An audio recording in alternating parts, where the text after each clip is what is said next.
नमस्कार, news India में आप सबका स्वागत है। मैं हूं आपके साथ प्रीति सिंह। बुलेटिन की शुरुआत करते हैं। मुख्यमंत्री तीरथ सिंह रावत ने वीडियो कॉन्फ्रेंसिंग के माध्यम से ग्राम्य विकास विभाग की समीक्षा करते हुए अधिकारियों को दिशा निर्देश दिए। इस दौरान सीएम तीरथ सिंह ने मनरेगा के कार्यों का निरंतर अनुश्रवण और निर्धारित लक्ष्य समय पर पूर्ण किए जाने के साथ में बंजर भूमि को भी आबाद करने के लिए यहाँ पर मनरेगा के अंतर्गत रोजगार कार्यक्रम प्रारंभ किया जाए।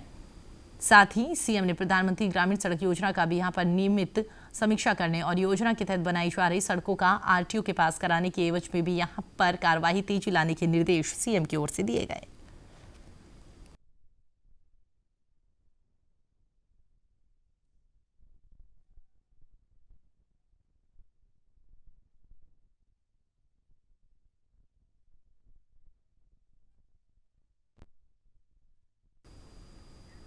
उत्तराखंड के मुख्यमंत्री तीरथ सिंह रावत के कोरोना संक्रमित होने के बाद मुद्दाओं का दौर लगातार चलता हुआ नजर आ रहा है। उत्तराखंड की राज्य मंत्री रेखा ने भी हरिद्वार में हवन करके सीएम तीरथ सिंह सहित पूरे राज्य के लोगों के लिए कोरोना मुक्ति की कामना करी। मंत्री आर्य रेखा ने कहा कि अपने पति के साथ में हरिद्वार में जूना अखाड़े वो पहुंची, जहां पर भैरव घाट पर उन्होंने पूजा अर्चना करी। जूना अखाड़े के अंतर्राष्ट्रीय संरक्षक हरिगिरी महाराज के साथ ही साधु संतों की मौजूदगी में हवन किया गया। इस दौरान मंत्री रेखा आर्य ने कहा कि सीएम तीरथ सिंह रावत के कोरोना संक्रमित हो जाना पूरे राज्य के लिए चिंता का विषय है।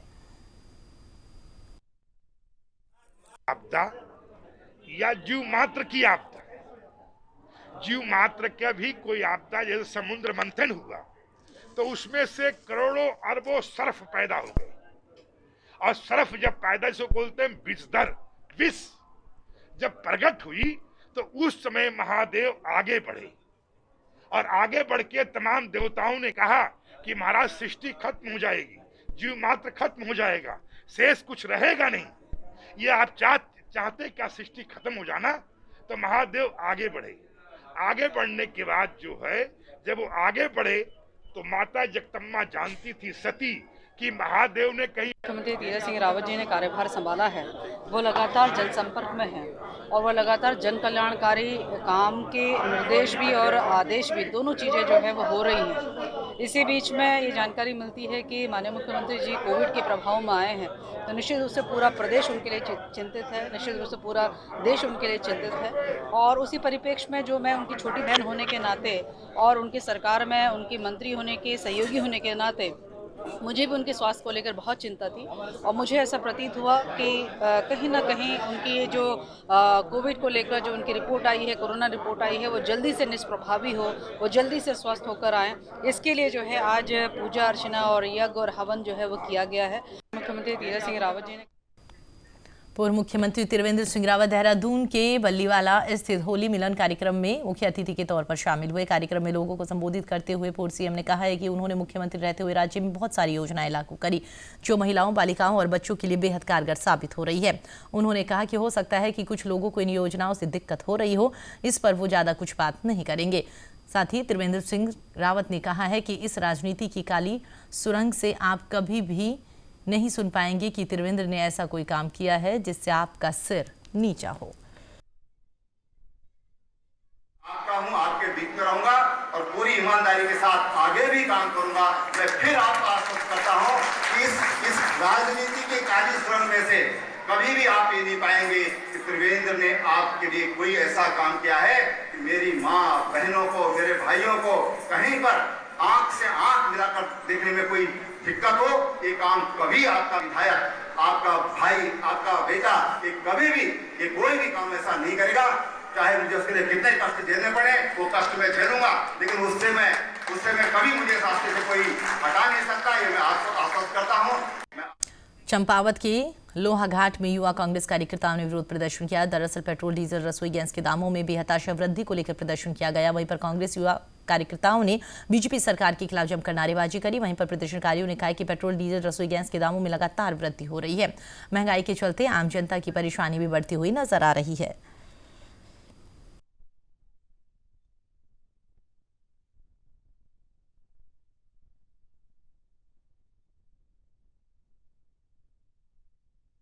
उत्तराखंड में कैबिनेट मंत्री चुने जाने के बाद में मंत्री गणेश जोशी का पतंजलि योगपीठ आगमन हुआ, जहां पर पूज्य आचार्य बालकृष्ण महाराज ने मंत्री गणेश जोशी को शॉल भेंट करके उनका स्वागत किया, उन्हें शुभकामनाएं दी। इस अवसर पर मंत्री जोशी ने कहा कि मैं पूज्य आचार्य जी से आशीर्वाद लेने आया हूं। उत्तराखंड के औद्योगिक विकास में पतंजलि योगपीठ का बड़ा योगदान रहा है। आज पतंजलि निश्चित ही एक इंडस्ट्रियल हब है और हर क्षेत्र में पतंजलि योगपीठ की पहुंच है। क्रांति उद्योग में आपने रखी है, ये पतंजलि एक इंडस्ट्रियल हब में कहूँगा अपने आप में एक है। चाहे अब तो हर फील्ड में आ गया है, तो मैंने कहा कि मैं आपके अनुभवों का लाभ लेना चाहता हूँ और आपने मुझे मार्गदर्शन किया है। फिर अभी तो मैं जल्दी में हूँ और कई विषयों पर मेरी आपसे बातचीत हुई है और मुझे पूरा भरोसा है कि आपके मार्गदर्शन में जो भाग मुझे मिला है, क्योंकि मेरे जो 2020 खेलना है तो मेरे पास बहुत कम है, 6 महीने के अंदर परिणाम दे रहे हैं, लेकिन जब कहते हैं जब संतों का आशीर्वाद होता है तो सारी बाधाएं पार हो जाती हैं। आदरणीय जोशी जी बहुत ही क्योंकि फौजी आदमी हैं तो उसी गति से कार्य करने में विश्वास रखते हैं, क्योंकि पतंजलि वर्षों से औद्योगिक क्षेत्र में जन सेवा के कार्यों में लगा हुआ है। तो उद्योग के लिए, MSME के लिए या खादी के लिए, बाकी आर्टिसंस के लिए क्या हो सकता है, इस विषय में बात की और हमें विश्वास है कि बहुत थोड़े से समय में बड़ा सा कार्य कैसे होता है, उसका एक उदाहरण के रूप में आदरणीय मंत्री जी करके दिखाएंगे। उत्तराखंड हाईकोर्ट में ACF परीक्षा को चुनौती देने वाली याचिका पर सुनवाई हुई है। वहीं पर हाईकोर्ट ने 12 अप्रैल को उत्तराखंड PCCF को व्यक्तिगत रूप से कोर्ट में उपस्थित होने के आदेश जारी करे थे। मामले की अगली सुनवाई 12 अप्रैल को की जाएगी। आपको बता दें कि उत्तराखंड रेंजर्स एसोसिएशन ने उत्तराखंड लोक सेवा आयोग की ओर से 30 जुलाई 2019 से ACS के 45 पदों निकाली गई रिक्तियों को उच्च न्यायालय में चुनौती दी है। याचिका में रेंजर्स एसोसिएशन का कहना है कि ACF में एक साथ में 45 पदों पर भर्तियों की विभाग में प्रमोशन प्रक्रिया पर असर पड़ेगा, लिहाजा लोक सेवा आयोग द्वारा निकाली गई रिक्तियों को कम किया जाए। ऑर्डर किया कि उत्तराखंड लोक सेवा आयोग ने ACF के 45 पदों के ऊपर भर्ती निकाली थी 30 जुलाई 2019 में। ACF एक डायरेक्ट अपॉइंटमेंट के साथ साथ एक प्रमोशनल पोस्ट की भी पोस्ट है, जिस पे रेंजर्स एसोसिएशन ने इस रिक्रूटमेंट को चैलेंज करते हुए ये कहा था कि 45 पदों पर एक साथ न भर्ती करी जाए, क्योंकि इससे जो कैडर मैनेजमेंट है वो डिस्टर्ब हो जाएगा। और कैडर मैनेजमेंट ये कहता है कि एक ACCF पे भर्ती और दूसरा एक रेंजर की पोस्ट से प्रमोशन होगा ACCF पर। ये सारा मुद्दा था। कोर्ट ने ये ऑर्डर किया कि 12 अप्रैल 2021 को PCCF उत्तराखंड कोर्ट में उपस्थित रहेंगे पर्सनली। उत्तराखंड हाईकोर्ट ने कोरोना काल में प्राइवेट स्कूलों से फीस न लेने के मामले पर सुनवाई करी है। सुनवाई के दौरान राज्य सरकार की ओर से कोर्ट को अवगत करवाया गया कि सरकार ने कक्षा 6 से 8, 9वीं और साथ ही 11वीं की कक्षाओं में पढ़ने वाले बच्चों से फीस लेने का आदेश जारी कर दिया है। कोरोना वक्त में इन कक्षाओं के बच्चों से केवल ट्यूशन फीस लेने का आदेश दिया गया था। कोर्ट के मामले को सुनने के बाद में याचिकाओं को निस्तारित यहाँ पर किया गया। रिट पिटीशन फाइल करी थी, जिसको कॉग्निजेंस लेकर के जो डिवीजन बेंच के सामने आ गई थी। उस मैटर में इशू था कि जो स्कूल्स हैं 10th और 12th की स्कूल्स की ओपनिंग ऑलरेडी नवंबर 2020 में हो चुकी थी। तत्पश्चात गवर्नमेंट ने एक ऑर्डर इशू किया था 4 फरवरी 2021 को, जिसमें 6th क्लास से लेकर 9th और 11th क्लास भी खोल दी गई थी। जो ये मामला था वो उनकी फ़ीस के विषय में था कि चूंकि अब स्कूल फिजिकली खुल चुके हैं तो उनकी फ़ीस का स्टेटस क्या होगा। गवर्नमेंट ने 22 मार्च 2021 को एक आदेश करके कहा है कि जो भी स्कूल सब फिजिकली खुल चुके हैं उसमें चाहे 6 से लेकर के 11 तक वहाँ पर शिक्षण के मामले में पूरी फीस ली जाएगी। देहरादून में समान कार्य और समान वेतन की मांग को लेकर 32 दिन से लगातार धरने पर बैठे उपनल कर्मचारियों ने सचिवालय कूच किया और इस दौरान कर्मचारियों ने राज्य सरकार के खिलाफ जमकर नारेबाजी करी। कर्मचारियों ने कहा है कि जब तक उनकी मांगें पूरी नहीं होगी तब तक आंदोलन जारी रहेगा। कर्मचारियों ने सरकार पर उनकी मांगों को नजरअंदाज करने की बात भी कही।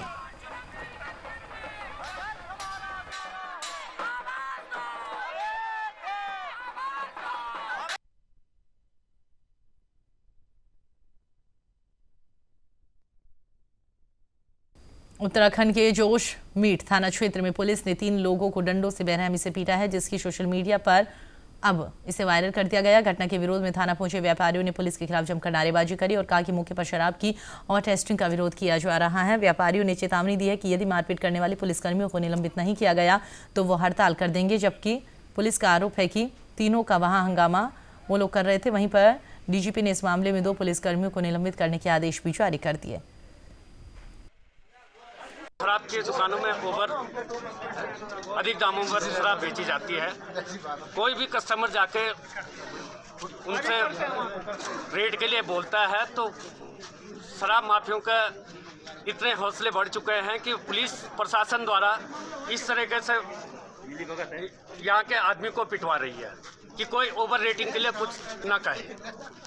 अगर पुलिस प्रशासन जिन पुलिस कर्मचारियों ने इन लोगों को पीटा है उनको तुरंत सस्पेंड कर दिया जाए, नहीं तो पूरा व्यापार मंडल अनिश्चितकालीन के लिए बंद होगा। कुछ लोग शराब पीकर में ठेके में हंगामा कर रहे होंगे, तो इसकी सूचना पर हमारे यहाँ से गए थे कांस्टेबल गए थे एनपी वाले, तो वो लोग हंगामा कर रहे होंगे तो उसके बाद हमारे एसएसआई गए थे यहाँ से, तो उनको पकड़ के ले आए थाने पर। सब तीनों शराब के नशे में तो थे, सब मिल लगा दिया गया। धर्मनगरी हरिद्वार में होने वाले महाकुंभ को सफल बनाने में लगी राज्य सरकार की चुनौतियां थमने का नाम नहीं ले रही। आज कैबिनेट मंत्री बंशीधर भगत ने मेला नियंत्रण कक्ष में अधिकारियों के साथ में हरिद्वार में होने वाले महाकुंभ के लिए अधिकारियों के साथ में मेला नियंत्रण भवन में बैठक करी, जिसमें राज्य मंत्री स्वामी यतीश्वरानंद भी मौजूद रहे। और इस दौरान बंशीधर भगत ने कहा कि आज मेला नियंत्रण में अधिकारियों के साथ में बैठक कर कुंभ कार्यों पर चर्चा की गई है। साथ ही अधिकारियों से कुंभ में कोविड की गाइडलाइन पालन कराने के लिए अधिकारियों से बैठक में दिशा निर्देश दिए गए।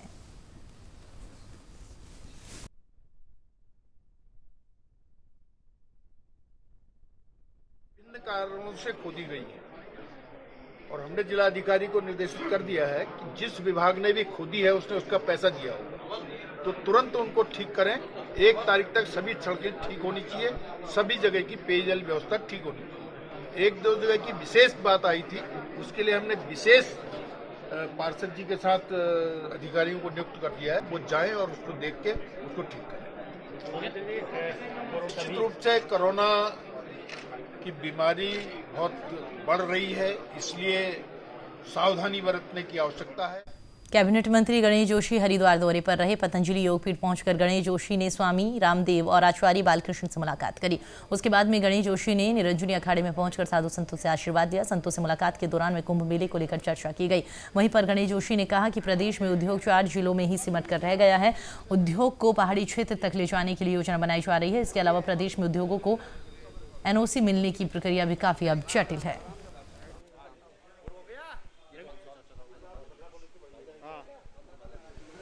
सभी संत महात्माओं से निवेदन किया है कि आप आएँ, मेले में आएँ, श्रद्धालु मेले में आएँ, लेकिन जो सरकार की गाइडलाइन उसका पालन करें। कोरोना की मास्क लगाएं, प्रयास करें दूरी बनाएं। लेकिन मैं एक बात कहना चाहता हूं कि जहां आस्था का सैलाब उबड़ता है तो वहां ये मुश्किल हो जाता है। और महाकुंभ मेला 12 साल में आता है, सबकी लालसा होती है कि कुंभ मेले में जाएं। पिछले मुख्यमंत्री ने प्रतिबंध लगाया था, नवनियुक्त मुख्यमंत्री ने उसको हटाया था। कल न्यायपालिका ने, माननीय उच्च न्यायालय ने कहा कि नहीं, लोग पालन करें। ठीक है, पालन करेंगे। और जहाँ तक बात रही स्नान की, तो हम लोग 3 शाही स्नान हमारे बाकी है, तीनों शाही स्नान करेंगे। मेरी कोशिश होगी कि संतों के मार्गदर्शन लेकर, बालकृष्ण जी के अनुभवों का लाभ लेकर हम ऐसा कुछ कर पाएंगे कि जो यहाँ का पलायन है, क्योंकि आज उद्योग हमारे मात्र 4 जिलों में सिमट कर रह गए हैं। हरिद्वार, उधम सिंह नगर, देहरादून, नैनीताल और टिहरी का थोड़ा सा हिस्सा है। तो हम पहाड़ों में उद्योगों को कैसे ले जाएं? और जो उद्योग लगाने में यहाँ पर दिक्कतें आ रही हैं। हमारे बगल का राज्य उत्तर प्रदेश है। मुझसे कई लोग आकर मिले, कहने साहब वहाँ पर हम उद्योग को लगाते हैं तो 20-25 दिन के अंदर हमारे साथ सारी एनओसी हमारे हाथ में होती है, हमारा काम शुरू हो जाता है। यहाँ पर 2-2, 3-3 महीने होते हैं, काम नहीं हो पा रहा है। फिलहाल इस बुलेटिन में इतना ही। नमस्कार।